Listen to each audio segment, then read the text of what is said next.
Welcome to the deep dive.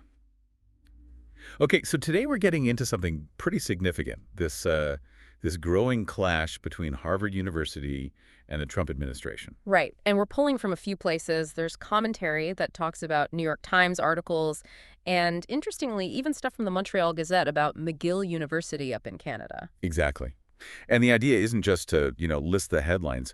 We want to dig into what's really going on in this war, as some call it. Try to get at the root problems maybe affecting these big universities. Yeah, and figure out what it all means for the quality of higher education, how much we can trust it. And it's interesting how it's often framed, isn't it? Just Harvard versus Trump. Right, like a one-on-one fight. But the commentary we looked at suggests, well, it's actually a much bigger, more systemic thing happening. The person behind this commentary feels it goes way beyond Harvard and, it affects everyone who cares about where these influential places are headed. And they have some firsthand experience, too, right? McGill, Harvard, University of Toronto, they've been inside these systems. Yeah, so it's not just academic for them. They've apparently seen some of this stuff up close. They even launched their own thing, Peterson Academy, kind of as a direct response. Interesting. And one of the first things that pops up, and the New York Times mentions it too, is DEI, Diversity, Equity, and Inclusion Programs. That seems central. Absolutely. And this is where the commentary gets pretty critical. It doesn't just take those terms at face value. Yeah. No, it starts breaking them down, like equity. The commentary interprets that as often meaning equality of outcome. Ah, okay. Not just equality of opportunity. Exactly. That's the argument being made. And it challenges this whole idea that, every field should perfectly mirror population stats. You use examples, right? Like nursing versus engineering having different gender balances. Yeah, or like bricklaying being mostly men. The question raised is, does that automatically mean there's some kind of bias or discrimination happening? Or are other factors at play? It's a direct challenge. Very direct. The commentary calls DEI, and I'm quoting here, radical leftist nonsense, even linking it to Marxist ideas. Wow, okay. So the core concern is? It seems to be about how we classify people. Is it based on individual ability, competence, or is it primarily about their group identity, race, gender, etc.? And the warning is that focusing too much on group identity leads down a bad road. Towards a racist world is the phrase used, judging people by group, not by who they are individually. Okay, so let's pivot slightly to the money side of this. Federal funding often plays a big role in these disputes. For sure. Harvard frames it as, protecting their academic freedom from government interference. But then you look at their endowment, what is it, like $53 billion? Yeah, USD $53.2 billion for fiscal year 2024. It's enormous. And that raises questions, right? How much financial independence do they actually need defending? Especially when they rely pretty heavily on federal money, too. That's the tension.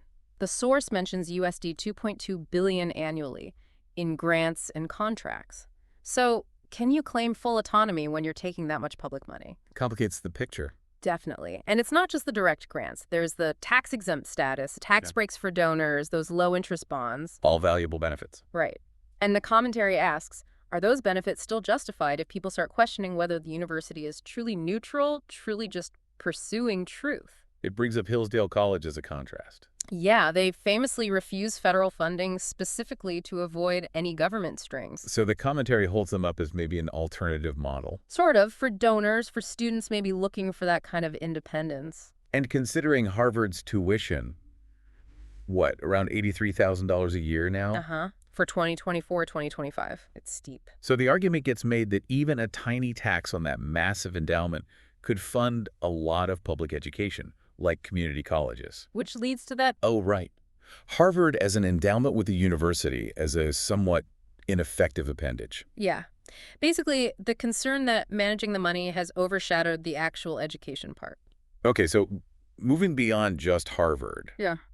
The commentary really stresses that this isn't just about Harvard. No, it's positioned as a kind of bellwether, a test case for the whole Ivy League, maybe higher education in general. Like a clash between these elite institutions and, a big chunk of the population. People described as classically liberal or classically conservative, a fundamental disagreement on values and direction. And the administration's actions reflect that seriousness, freezing billions in grants, talking about tax status, foreign students. These are major levers being pulled. Yeah. And the demands are huge, too. Get rid of DEI, audit viewpoint diversity, overhaul hiring and admissions. That would be massive change. Absolutely seismic. Yeah. How did Harvard respond? They sued.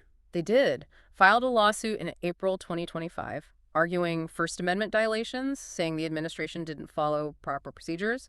Oral arguments are apparently set for July 1st, 2025. But the commentary points out a potential hypocrisy. Yeah, it notes that Harvard had previously complied with DEI mandates under the Biden administration, so it raises the question, why push back now? Is it the specific policy or the administration pushing it? Interesting point. They have support, though. Other universities, faculty. Yes, but Harvard's framed as being the first big one to really defy this specific crackdown, as the source calls it, though others like Columbia, Cornell, Northwestern are mentioned too. And it suggested their ability to fight back comes down to, well, money and reputation again. Pretty much. Yeah. That huge endowment and centuries of prestige give them a certain clout. The commentary also touches on Harvard's admission history, from legacy to merit. Briefly, yeah. How it shifted towards meritocracy, using things like SATs, GREs, proxies for IQ, the commentary suggests. But then it alleges a decline in standards starting around the 1990s. And it mentions applications are down. Reportedly, yeah.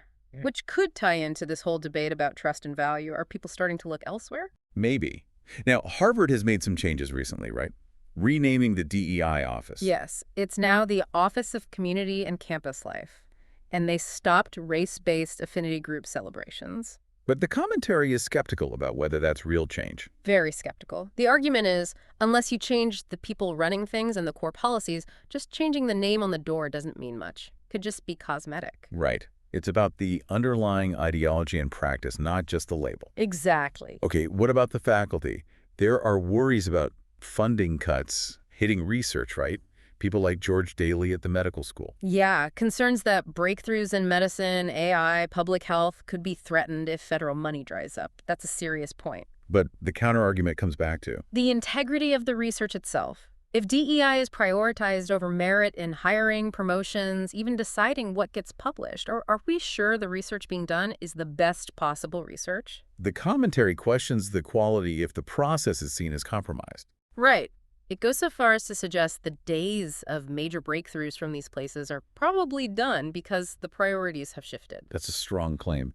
And there's criticism labeled directly at researchers, too, for going along with DEI mandates. Yeah, pretty harsh criticism. Words like craven pathetic cowardice are used, arguing researchers complied despite knowing the ethical issues. Especially regarding DEI statements in hiring and grants. Exactly. It highlights how those statements became more common from the early 2010s and almost mandatory after 2018. And the UC Berkeley example is used to show the potential impact. Yeah, where reportedly 70% of applicants for a life science initiative were cut just based on their DEI statements. It raises big questions about merit. And this focus on DEI extends to promotions, too, maybe outweighing research impact. That's the suggestion, that DEI activities are getting more weight, potentially sidelining traditional metrics like publication impact. A 2023 Nature study is cited, saying 40% of STEM faculty felt DEI was overshadowing research quality. Which leads directly into the state of academic publishing. Right.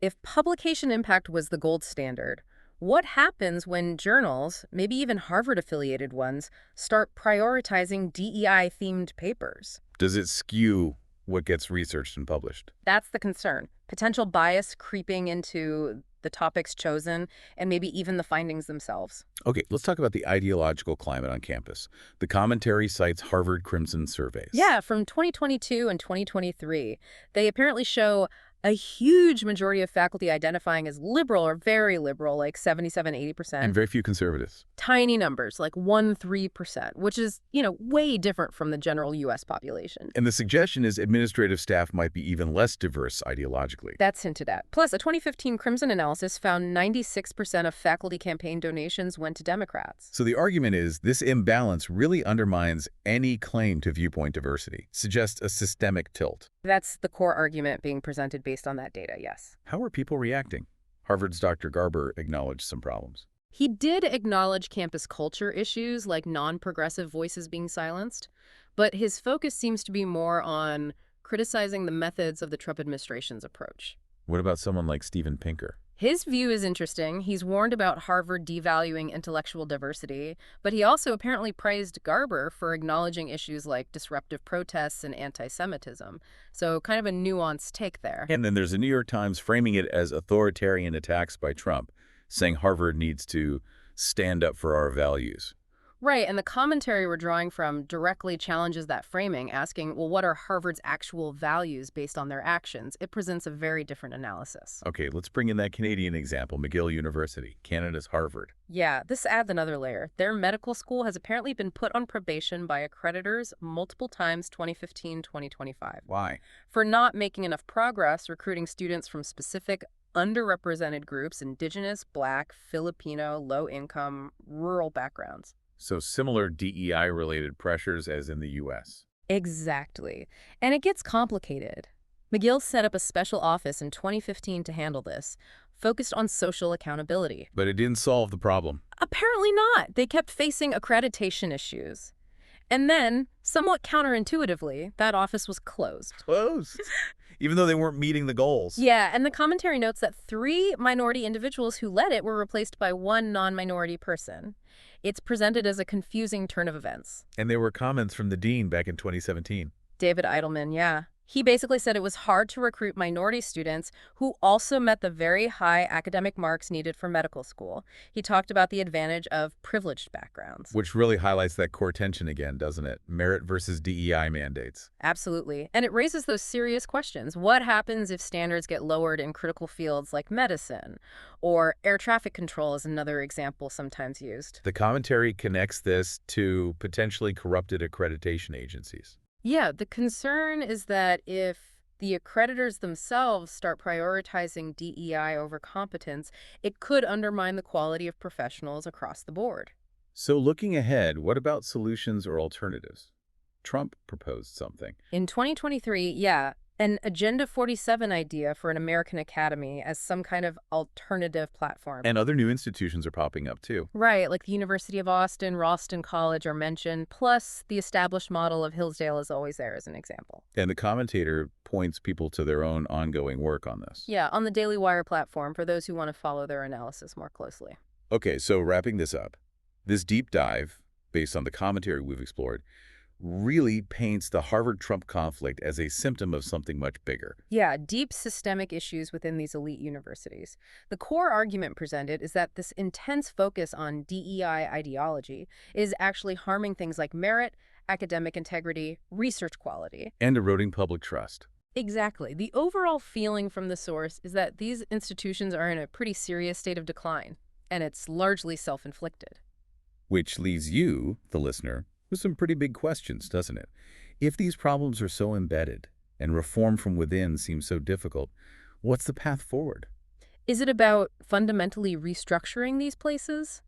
Or is the future in building credible alternatives for people who just want, solid knowledge and proven competence?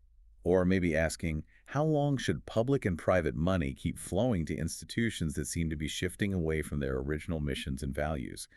Lots to think about. Definitely. Well, thank you for joining us for this deep dive. We hope exploring these different perspectives gives you plenty to consider as you form your own conclusions about higher education today.